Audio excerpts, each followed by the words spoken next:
Sunday suspense শুধুমাত্র radio Mirchi 98.3 FM A it's hot.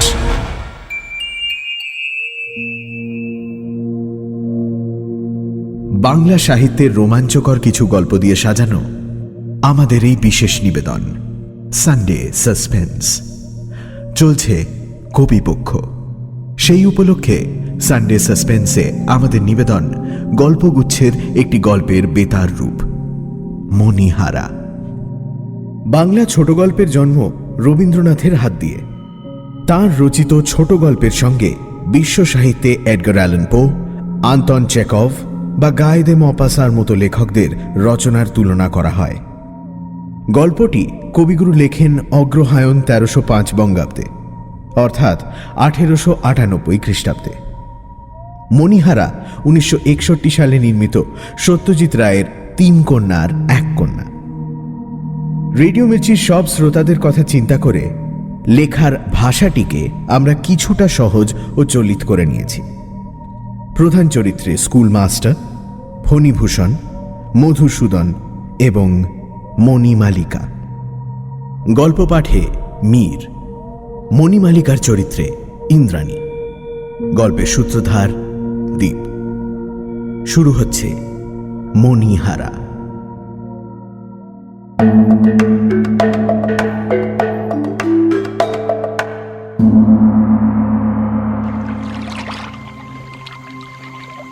সেই ভাঙাচোরা বাঁধা ঘাটের ধারে আমার বোট লাগানো ছিল। তখন সূর্য অস্ত গেছে।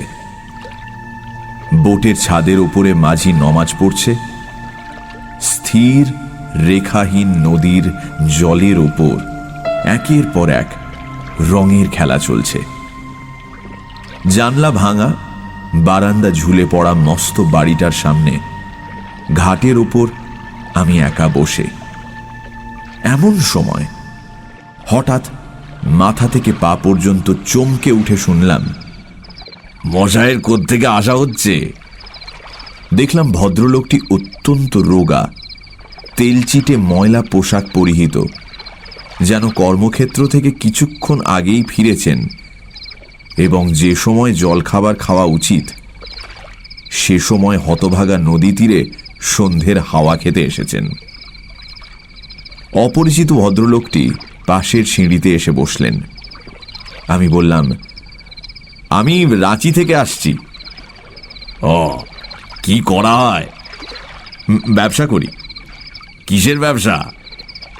হর্তুকি, রেশমের গুটি আর ওই কাঠের ব্যবসা। কি নাম? একটু থেমে যে নামটা বললাম সেটা আমার নিজের নাম নয়। ভদ্রলোকের কৌতূহল মিটল না, আবার প্রশ্ন করলেন, এখানে কি করতে আসা হয়েছে? আমি বললাম, বায়ু পরিবর্তন। লোকটি একটু আশ্চর্য হয়ে জানালেন, প্রায় ৬ বছর এখানে থেকেও এখানকার বায়ু এবং ওষুধ তার শরীরে লাগেনি। তিনি বললেন, এখানে কোথায় থাকবেন? আমি ঘাটের ওপরের পুরনো বাড়িটা দেখিয়ে বললাম, এই বাড়িতে। বোধহয় লোকটির মনে সন্দেহ হলো আমি এই পুরো বাড়িতে কোনো গুপ্তধনের সন্ধান পেয়েছি, কিন্তু সে নিয়ে কোনো তর্কে গেলাম না। কেবল আজ থেকে ১৫ বছর আগে এই অভিশাপগ্রস্ত বাড়িতে যে ঘটনাটা ঘটেছিল তারই বিস্তারিত বর্ণনা দিলেন। জানলাম লোকটি এখানকার স্কুল মাস্টার। মাঝি নমাজ পড়া শেষ করে রান্নার কাজে হাত দিয়েছে। সন্ধ্যের শেষ আভাটুকু মিলিয়ে গিয়ে ঘাটের ওপরের জনশূন্য অন্ধকার বাড়িটা প্রকাণ্ড প্রেত মূর্তির মতো চুপি সারে দাঁড়িয়ে। স্কুল মাস্টার বললেন, আমি এই গ্রামে আসার প্রায় ১০ বছর আগে এই বাড়িতে ফণীভূষণ সাহা থাকতেন। তিনি তার পুত্র সন্তানহীন পিতৃব্য দুর্গামোহন সাহার সমস্ত সম্পত্তি ও ব্যবসার উত্তরাধিকারী হন, কিন্তু তাকে একালে ধরেছিল। তিনি লেখাপড়া শিখেছিলেন, তিনি জুতো পরে সাহেবের আপিসে ঢুকে খাঁটি ইংরেজি কথা বলতেন। তার উপর আবার দাড়ি রেখেছিলেন, সুতরাং সাহেব সওদাগরের কাছে তার উন্নতির কোনো সম্ভাবনাই ছিল না। আবার ঘরের মধ্যেও এক উপসর্গ জুটেছিল। তার স্ত্রীটি ছিলেন সুন্দরী, একে কলেজে পড়া, তার উপর সুন্দরী স্ত্রী, সুতরাং সেকালের চালচলন আর থাকলো না। মশাই নিশ্চয়ই বিবাহিত। অতএব একথা আপনাকে বলাই বাহুল্য যে সাধারণত স্ত্রী জাতি কাঁচা আম, ঝাল লঙ্কা এবং কড়া স্বামী ভালোবাসে। যে দুর্ভাগা পুরুষ নিজের স্ত্রীর ভালোবাসা পায় না, সে যে কুশ্রী অথবা দরিদ্র তা নয়, সে নিতান্ত নিরীহ। স্ত্রীলোক পুরুষকে ভুলিয়ে নিজের শক্তিতে ভালোবাসা আদায় করে নিতে চায়। স্বামী যদি ভালো মানুষ হয়ে সে সুযোগটুকু না দেয়, তবে স্বামীর ভাগ্য মন্দ এবং স্ত্রীর তার চেয়েও বেশি। অভাগা ফণিভূষণ আধুনিক হলেও অত্যন্ত ভালো মানুষ ছিলেন, ব্যবসায় ও সংসারে তাই কোনো সুবিধে করে উঠতে পারেননি। ফণিভূষণের স্ত্রী মণিমালিকা বিনা চেষ্টায় ভালোবাসা, ঢাকায় শাড়ি, বাজুবন্ধ পেয়ে যেত, তাই তার ভালোবাসা নিশ্চেষ্ট হয়ে গিয়েছিল। সে কেবল নিত, দিত না কিছুই। তার স্বামীও মনে করত দান করলেই বুঝি প্রতিদান পাওয়া যায়। একেবারেই উল্টো বুঝেছিল। মণিমালিকা ফণিভূষণকে শাড়ি গয়না দেওয়ার একটা যন্ত্র ছাড়া আর কিছুই ভাবত না। ফণিভূষণের জন্মস্থান ফুলবেড়ে, ব্যবসার জন্য এখানে থাকতেন। ফুলবেড়ের বাড়িতে তার পিসিমাসি আর অন্যান্য 5 জনের সঙ্গে স্ত্রীকে না রেখে নিজের কাছেই রেখেছিল। স্ত্রীটি বেশি কথাবার্তা বলতো না, কারুর সঙ্গে মেলামেশাও করতো না। পুজো ব্রত উপলক্ষে কারুকে কোনো কিছু দানও করতো না। স্বামীর থেকে পাওয়া সবকিছুই সে জমিয়ে রাখত, একমাত্র ভালোবাসা ছাড়া। ঈশ্বর তাকে সন্তান সুখ থেকে বঞ্চিত করেছিলেন। তার কাছে এমন কিছু ছিল না যাকে সে নিজের লোহার সিন্দুকের মণিমাণিক্যের থেকে বেশি ভালোবাসতে পারে। কিন্তু মণিমালিকা কাজে কর্মে ছিল মজবুত। সে কারুর জন্য চিন্তা করত না, কারুকে ভালোবাসত না, কেবল কাজ করত আর জমা করত। এই জন্য তার রোগ, শোক, তাপ কিছুই ছিল না। অপরিমিত স্বাস্থ্য, অবিচলিত শান্তি এবং সঞ্চিত সম্পদের মধ্যে সে সবলে বিরাজ করত। যদিও রান্নায় নুন কম হতো না বা পানে চুনও বেশি হতো না, তবুও ফণিভূষণের হৃদয়ে কিসের যেন একটা অভাব বোধ হতো। স্ত্রীর কোনো দোষ ছিল না, তবু স্বামীর কোনো সুখও ছিল না। তাই সে স্ত্রীকে কেবলই হিরে মুক্তোর গয়না দিত, যা জমা হতো ওই লোহার সিন্দুকে। কিন্তু স্ত্রীর হৃদয় ওটা শূন্যই থাকত। ঠিক এমন সময় আশেপাশের কোনো এক ঝোপের থেকে শেয়ালরা চিৎকার করে উঠল। মাস্টার মশাইয়ের গল্প স্রোতে মিনিট কয়েকের জন্য বাধা পড়ল। ঠিক মনে হলো শেয়ালরা বুঝি মাস্টার মশাইয়ের গল্প শুনে অট্টহাসি করে উঠল। তারা থামবার পর মাস্টার তার বড় বড় চোখ পাকিয়ে আবার গল্প বলতে লাগলেন। ফণিভূষণের ব্যবসায় হঠাৎ এক ভাঁড়া এলো। হঠাৎ কি এক কারণে বাজারে তার ক্রেডিট ধরে রাখা কঠিন হলো। যদি কেবলমাত্র 5টা দিনের জন্য সে কোথাও থেকে 1,50,000 টাকা বার করতে পারে, বাজারে একবার বিদ্যুতের মতো এই টাকাটার চেহারা দেখানো যায়, তাহলে মুহূর্তের মধ্যে সেই ফাঁড়া কাটতে পারে। টাকাটা জোগাড় করা যাচ্ছিল না। স্থানীয় পরিচিত মহাজনদের কাছে ধার করলে ব্যবসায় ক্ষতির আশঙ্কা করে ফণিভূষণ। আবার অন্য কোথাও ঋণ করলে উপযুক্ত কিছু বন্ধক না রাখলে চলে না। কিন্তু গয়না বন্ধক রাখলে ঋণ অত্যন্ত সহজেই পাওয়া যায়। ফণিভূষণ একবার স্ত্রীর কাছে গেল। নিজের স্ত্রীর কাছে স্বামী যেমন সহজভাবে যেতে পারে, ফণিভূষণের তেমন করে যাবার ক্ষমতা কিন্তু ছিল না। সে স্ত্রীকে অতি কষ্টে তার ব্যবসার কথা বললেও স্পষ্ট করে বলতে পারল না, ওগো আমার দরকার হয়েছে, তোমার গয়নাগুলো দাও। কথাটা বলল খুব দুর্বল ভাবে। মণিমালিকা যখন হ্যাঁ না কিছুই উত্তর দিল না, তখন সে একটা অত্যন্ত নিষ্ঠুর আঘাত পেল, কিন্তু আঘাত করল না। কারণ পুরুষোচিত বর্বরতা তার মধ্যে ছিল না। যেখানে জোর করে কেড়ে নেওয়া উচিত ছিল, সেখানে সে নিজের মনের দুঃখ চেপে গেল।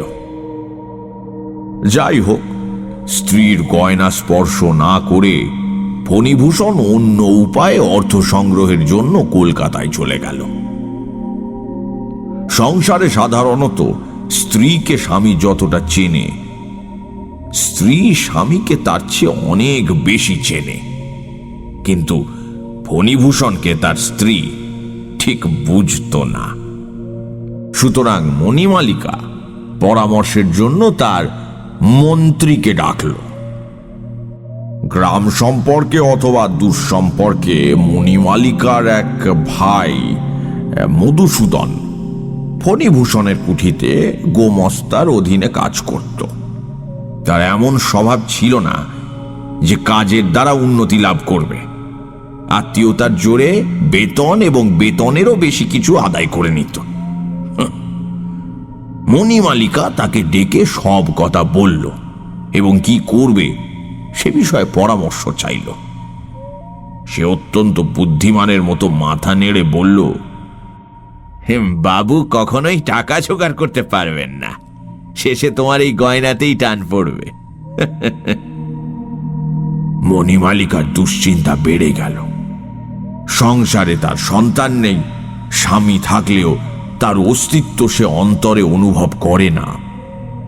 তার একমাত্র যত্নের ধন তার সর্বাঙ্গের গয়না। সেই অনেক দিনের অনেক সাধের বস্তু এক মুহূর্তেই ব্যবসায় লেগে যাবে, এ কথা কল্পনা করে তার শরীর ঠান্ডা হয়ে গেল। সে বলল, কি করা যায়? মধুসূদন বলল, গয়নাগুলো নিয়ে এই বেলা বাপের বাড়ি চলো। গয়নার কিছু অংশে, এমনকি বেশিরভাগটাই তার ভাগে যাতে আসে, বুদ্ধিমান মধু তার উপায় বার করে রাখল মনে মনে। মণিমালিকা এ প্রস্তাবে সঙ্গে সঙ্গেই রাজি হয়ে গেল। আষাঢ় শেষের সন্ধেবেলায় এই ঘাটের ধারে একটা নৌকো এসে লাগলো। মেঘাচ্ছন্ন অন্ধকারে ভোরবেলা একটা মোটা চাদরে পা থেকে মাথা পর্যন্ত ঢেকে মণিমালিকা নৌকায় উঠল। মধুসূদন নৌকার ভেতর থেকে বলে উঠল, গয়না বাক্সটা আমাকে দাও। মণি বলল, সে পরে হবে, এখন নৌকো খুলে দাও। নৌকা খুলে দেওয়ার পর খরস্রোতে হু হু করে ভেসে গেল সেই নৌকা। মণিমালিকা সমস্ত রাত ধরে একটা একটা করে তার সমস্ত গয়না পড়েছে। মাথা থেকে পা পর্যন্ত কোনো জায়গা বাদ ছিল না। বাক্সে গয়না নিলে সে বাক্স হারিয়ে যেতে পারে বলে সে আশঙ্কা করেছিল, কিন্তু গায়ে পড়ে নিলে, তাকে না মেরে ফেললে সেই গয়না কেউ নিতে পারবে না। সঙ্গে কোনো প্রকার বাক্স না দেখে মধুসূদন কিচ্ছু বুঝতে পারল না। মোটা চাদরের নিচে যে মণিমালিকার দেহ প্রাণের সঙ্গে সঙ্গে গয়নাগুলি ঢাকা ছিল তা সে অনুমান করতে পারেনি। মণিমালিকা ফণিভূষণকে বুঝতো না বটে, কিন্তু মধুসূদনকে চিনতে তার বাকি ছিল না। মধুসূদন গোমস্তার কাছে একটা চিঠি রেখে গেল যে সে কর্ত্রীকে বাপের বাড়ি পৌঁছে দিতে রওনা হয়েছে। গোমস্তা ফণিভূষণের বাপের আমলের। সে অত্যন্ত বিরক্ত হয়ে মনিবকে এক চিঠি লিখল, যার মূল বক্তব্য হল স্ত্রীকে অযথা প্রশ্রয় দেওয়া উচিত নয়। ফণিভূষণ মণিমালিকার মনের কথাটা ঠিক বুঝল। তার মনে আঘাত লাগল। সে ভাবল, আমি ভীষণ রকম ক্ষতির সম্ভাবনা সত্ত্বেও স্ত্রীর অলংকার ছেড়ে প্রাণপণ চেষ্টায় টাকা রোজগারের চেষ্টা করছি, তবু আমাকে সন্দেহ। আমাকে আজও চিনল না। ফণিভূষণ অপরাধিনী স্ত্রীকে লক্ষ্য করে মনে মনে বলল, এই যদি তোমার বিচার হয় তবে তাই হোক, আমার কর্তব্য আমি করে যাব। সে স্ত্রীকে কোনো চিঠি লিখল না এবং মনে মনে প্রতিজ্ঞা করল এ সম্বন্ধে স্ত্রীর কাছে কখনো সে কোনো কথার উল্লেখ করবে না। কি ভীষণ দণ্ডবিধি! দিন 10 পরে কোনো মতে উপযুক্ত টাকা জোগাড় করে বিপদমুক্ত ফণিভূষণ বাড়ি ফিরে এলো। সে জানত বাপের বাড়ি গয়নাগাটি রেখে এতদিনে মণিমালিকা ঘরে ফিরে এসেছে।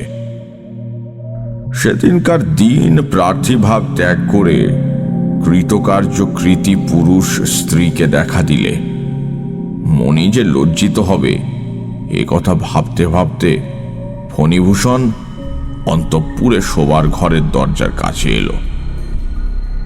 দেখল দরজা বন্ধ। তালা ভেঙে ঘরে ঢুকে দেখল ঘর ফাঁকা। কোণে লোহার সিন্দুক খোলা পড়ে আছে, তাতে গয়নার চিহ্নও নেই। স্বামীর বুকের মধ্যে ধক করে ঘা লাগলো। মনে হলো সংসার উদ্দেশ্যহীন এবং ভালোবাসা ও ব্যবসা বাণিজ্য সবই ব্যর্থ। ফণিভূষণ স্ত্রীর কোনো খোঁজ খবরের চেষ্টা করল না। মনে করল যদি ইচ্ছে হয় তো ফিরে আসবে। বৃদ্ধ ব্রাহ্মণ গোমস্তা নিজে উদ্যোগী হয়ে মণিমালিকার বাপের বাড়িতে লোক পাঠালো। সেখান থেকে খবর এলো মণি অথবা মধু কিন্তু সেখানে যায়নি। তখন চারদিকে খোঁজ পড়ে গেল। নদীর তীরে তীরে প্রশ্ন করতে লোক ছুটল। মধুর খোঁজ করতে পুলিশে খবর দেওয়া হলো।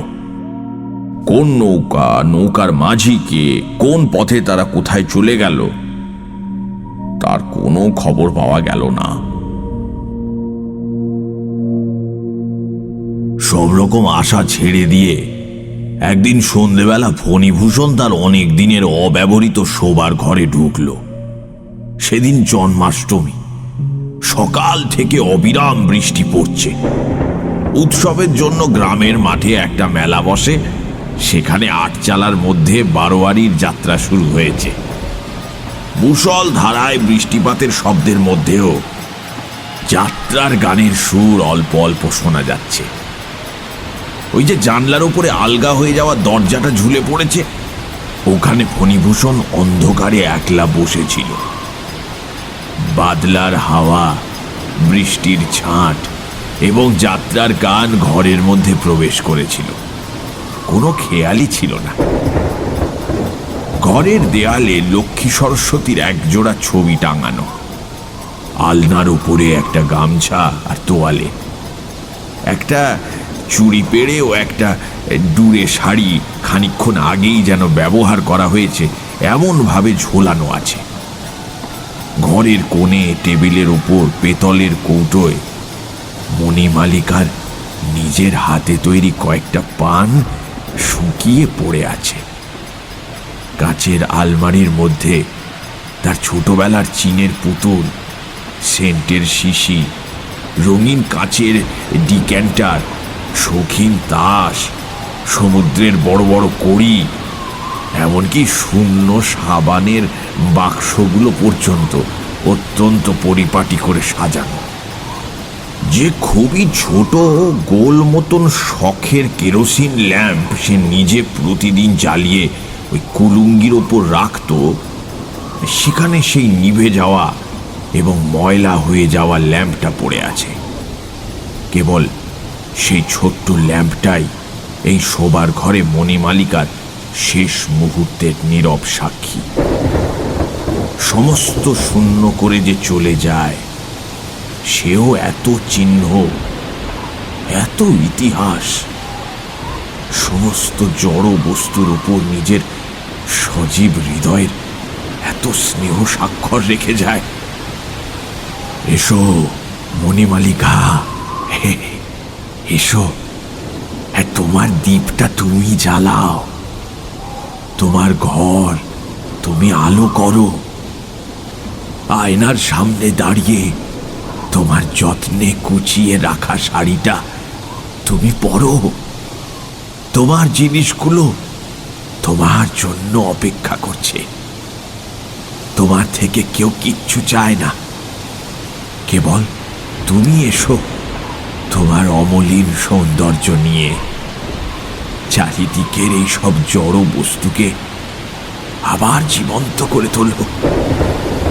এই সব জড় বস্তুর ক্রমাগত কান্না এই ঘরটাকে শ্মশানে পরিণত করেছে মণিমালিকা।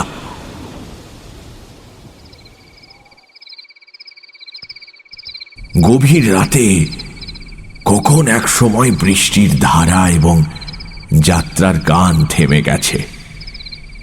ফণিভূষণ জানলার কাছে যেমন বসেছিল তেমনই বসে আছে।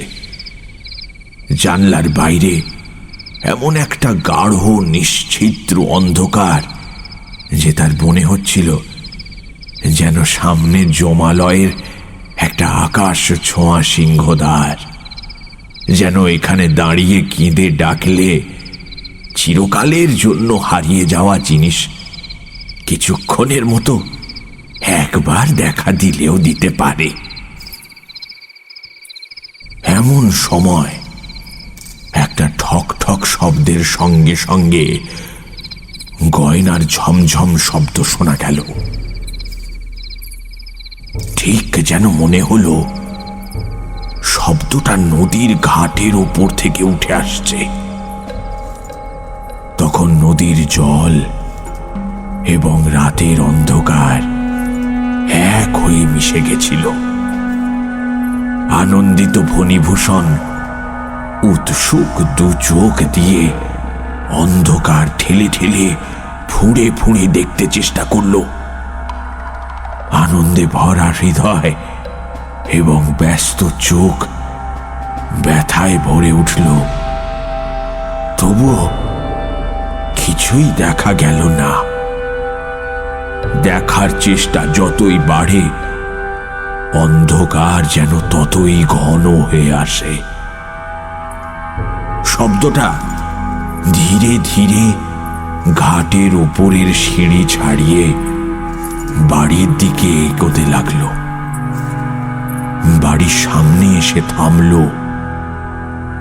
সদর দরজা বন্ধ করে দারোয়ান যাত্রা শুনতে গেছিল।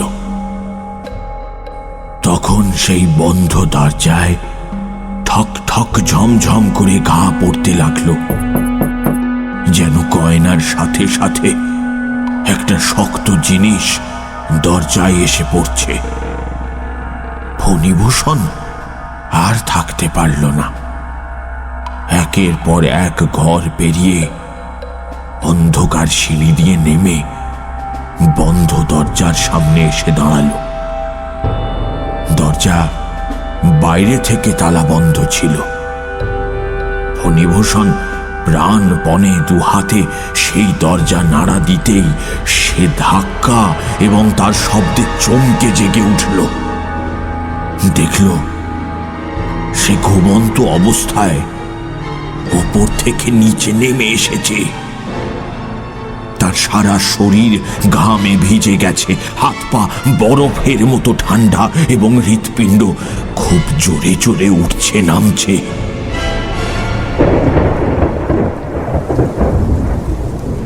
স্বপ্ন ভেঙে গেল। বাইরে আর কোনো শব্দ নেই, কেবল শ্রাবণের ধারা তখনও ঝড়ো ঝড়ো শব্দে পড়ে চলেছে, আর তারই সাথে মিশে গেছে যাত্রার ছেলেদের ভৈরবী গান। যদিও ব্যাপারটা সবটাই স্বপ্ন, কিন্তু এত বেশি কাছের এবং এতটাই সত্যের মতো যে ফণিভূষণের মনে হলো যেন খুব অল্পের জন্য সে তার অসম্ভব আকাঙ্ক্ষার আশ্চর্য সফলতা লাভ করতে পারল না। সেই জলের শব্দের সঙ্গে দূর থেকে আসা ভৈরবীর সুর তাকে বলতে লাগলো, এই জেগে থাকাটাই স্বপ্ন, আবার এই জগৎটাই মিথ্যে।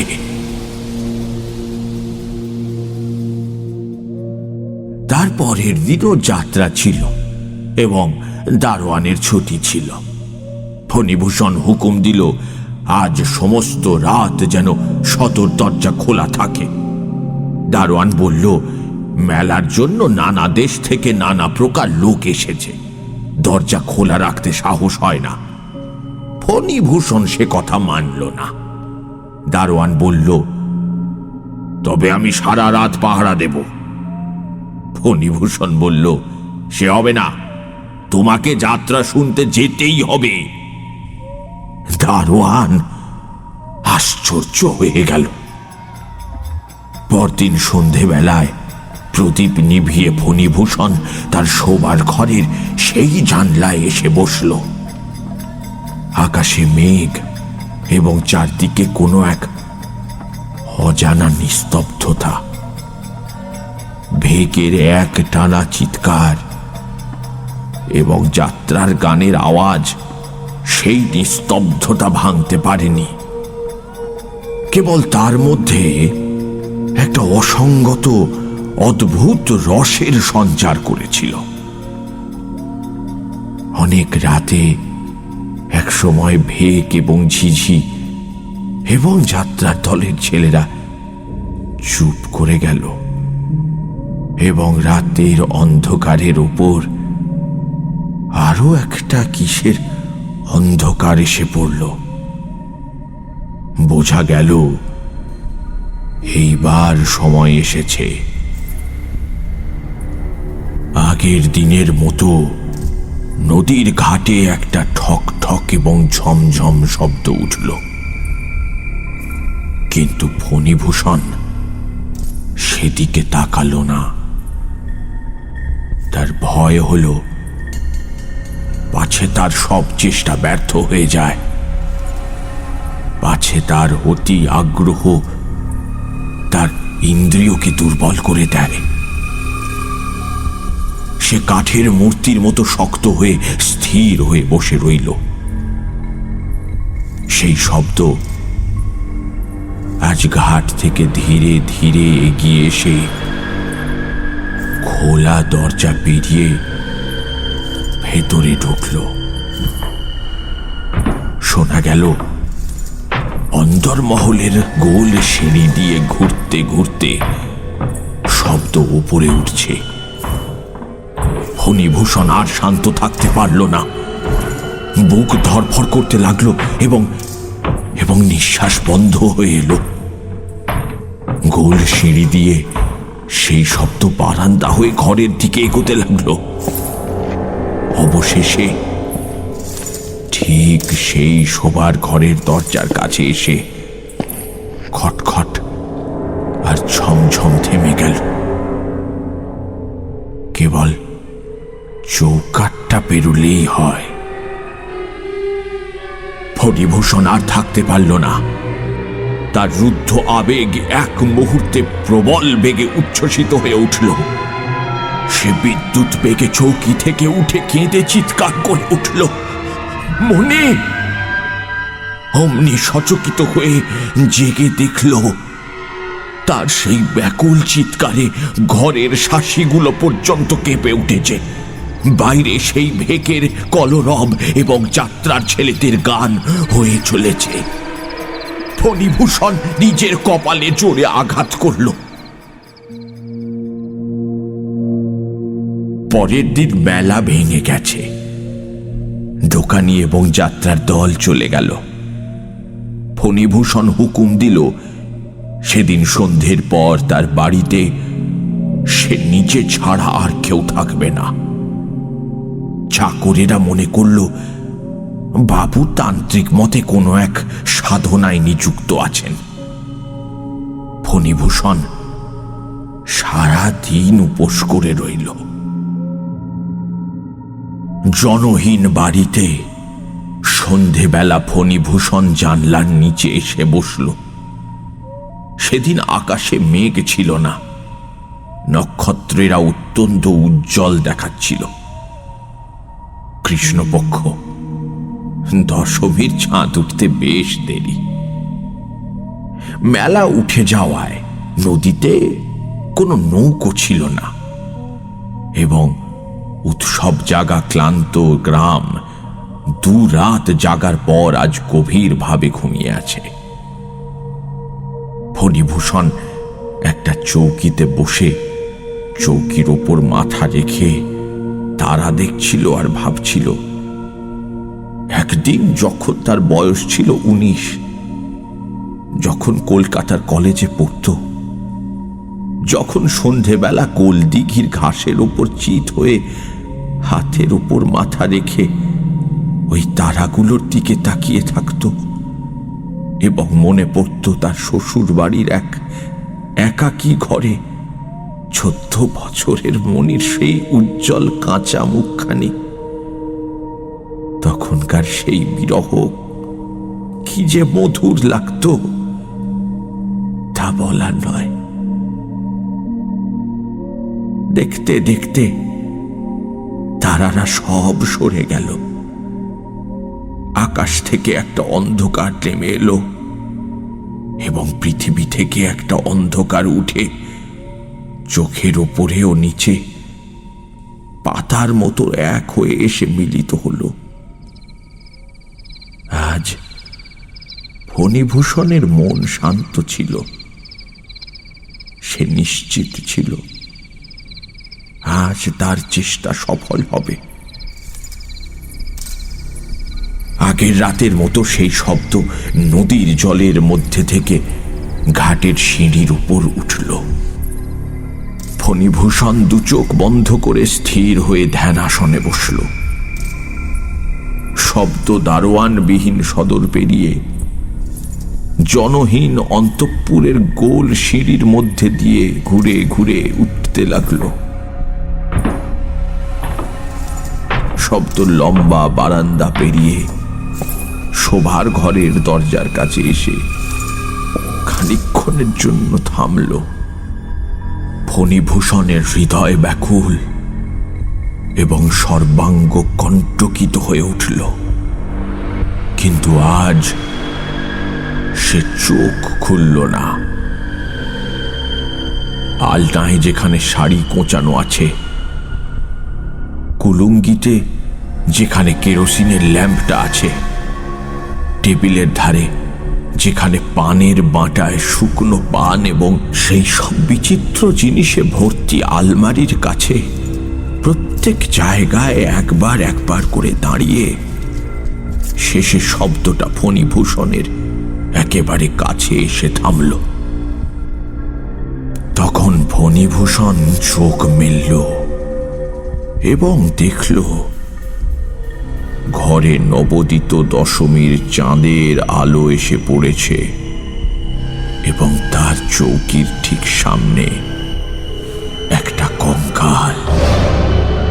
সেই কঙ্কালের 8 আঙুলে আংটি, করতলে রতন চক্র, সারা হাতে বালা, বাহুতে বাজুবন্ধ, গলায় হার, মাথায় সিঁথি, তার মাথা থেকে পা পর্যন্ত প্রত্যেকটা অস্থিতে এক একটা সোনা ও হীরের গয়না ঝকঝক করছে। গয়নাগুলো আলগা হয়ে ঢলঢল করছে, কিন্তু গা থেকে খসে পড়ছে না। সব থেকে ভয়ঙ্কর, তার হাড়ময় মুখে 2 চোখ অত্যন্ত সজীব, সেই কালো তারা, সেই ঘন চোখের পাতা, সেই রকম শান্তিময় দৃষ্টি। আজ থেকে 18 বছর আগে একদিন আলোকিত সভাগৃহে নহবতের সুর, তারই মধ্যে ফণিভূষণ যে 2টি আয়ত সুন্দর কালো কালো ঢলঢলে চোখ শুভ দৃষ্টিতে প্রথম দেখেছিল, সেই 2টি চোখই আজ শ্রাবণের রাতে কৃষ্ণপক্ষ দশমীর চাঁদের আলোয় দেখল। দেখে তার সারা শরীরে রক্ত হিম হয়ে এলো। প্রাণপণে 2 চোখ বুঝতে চেষ্টা করল, কিছুতেই পারল না। তার চোখ মৃত মানুষের চোখের মতো স্থির হয়ে থাকল। তখন সেই কঙ্কাল হতভম্ব ফণিভূষণের মুখের দিকে তার দৃষ্টি স্থির রেখে ডান হাত তুলে চুপিসারে আঙুলের ইশারায় ডাকল। তার 4 আঙুলের হাড়ে হীরের আংটি ঝকমক করে উঠল। ফণিভূষণ উঠে দাঁড়াল, কঙ্কাল দরজার দিকে চলল। হাড়ে হাড়ে, গয়নায় গয়নায় এক কঠিন শব্দ হতে লাগল। ফণিভূষণ দম দেওয়া পুতুলের মতো পিছনে পিছনে চলল। বারান্দা পার হল।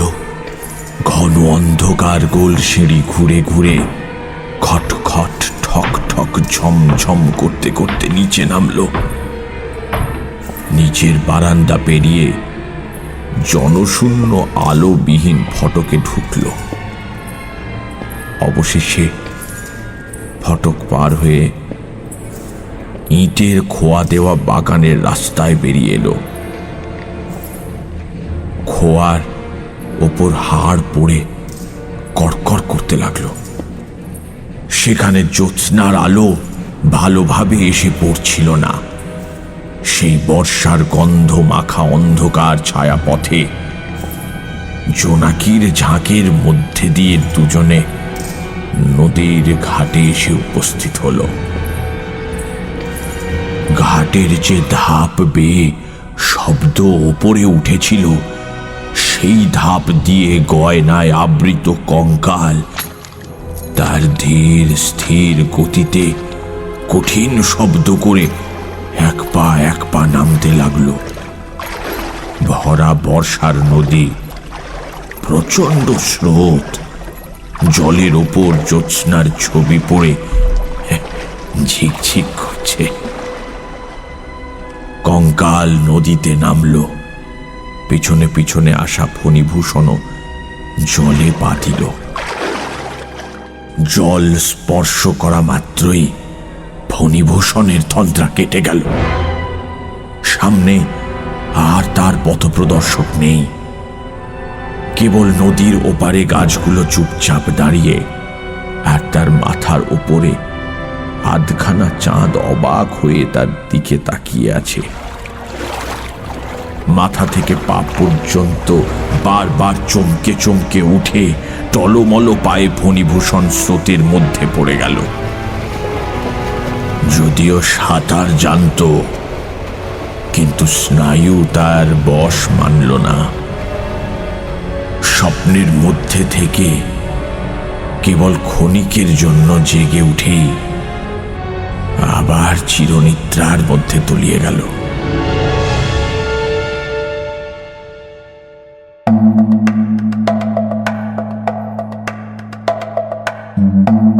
শুনছিলেন মণিহারা। রবীন্দ্রনাথের গল্পটি কিন্তু এখানেই শেষ হয় না। স্কুল মাস্টার গল্পটি শেষ করেন এবং শ্রোতা ভদ্রলোকের সঙ্গে কথা বলে বুঝতে পারেন তিনিই ফণীভূষণ। স্কুল মাস্টার জিজ্ঞেস করেন ফণীভূষণের স্ত্রীর নাম কি ছিল। ফণীভূষণ বলেন নৃত্যকালী। গল্পে সাসপেন্স বজায় রাখার জন্য আমরা এই শেষের কটি লাইন বাদ দিয়েছি। গল্প পাঠে ছিল মীর, মণিমালিকার ভূমিকায় ইন্দ্রাণী, গল্পের সূত্রধার দীপ, শব্দগ্রহণ, আবহ সঙ্গীত এবং স্পেশাল এফেক্টসে রিচার্ড। মণিহারার বেতার রূপটি ফুটিয়ে তুলতে সাহায্য করেছে বর্ণালী। পরিকল্পনা ও পরিচালনায় ইন্দ্রাণী। আগামী রবিবার ঠিক এই সময় শুনতে ভুলবেন না সানডে সাসপেন্স।